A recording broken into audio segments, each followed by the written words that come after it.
The operation result was far exceeded my expectation. Right now, it's 3 weeks or a month after the surgery. I went shopping for 3 hours. So I was doing lots of things.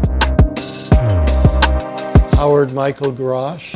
I'm from Canada, and now I live in Thailand. I injured my knees many times.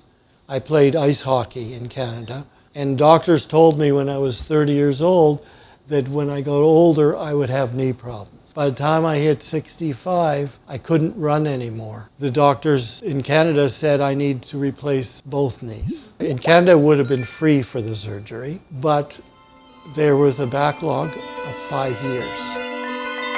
I had visited Thailand a few years ago. I liked it here. I knew I was going to get the operation here, and I knew I'd have to pay for it.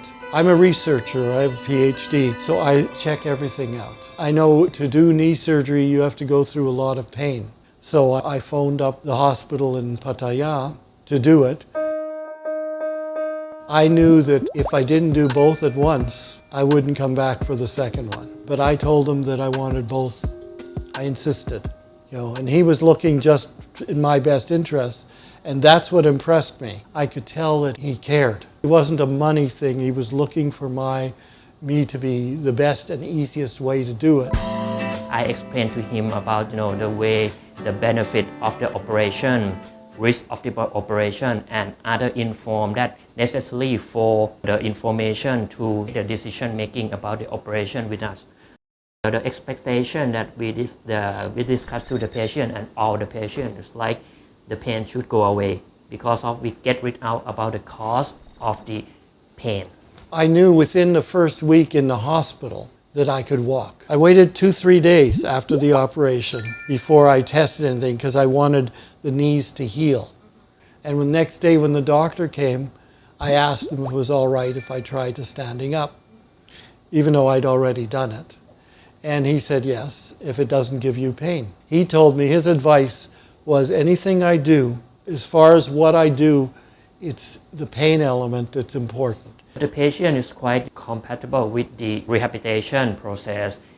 Pain threshold is very high, so he can participate with our program quite good. Another 2 weeks later, he walked to see me with one cane, and he said that he just used it to make him confident. He can bend the knee more than 90 degrees in the right side and about 90 degrees on the left side. So I was doing lots of things and putting pressure on the knee, but within this I was also walking and I was climbing stairs and going up and down ramps with no pain. And I've been back to my normal life. You have to consider it's not just a choice of money, it's a choice of style of life. If you're going to be sitting at home and not being able to walk, then to me you don't have a life.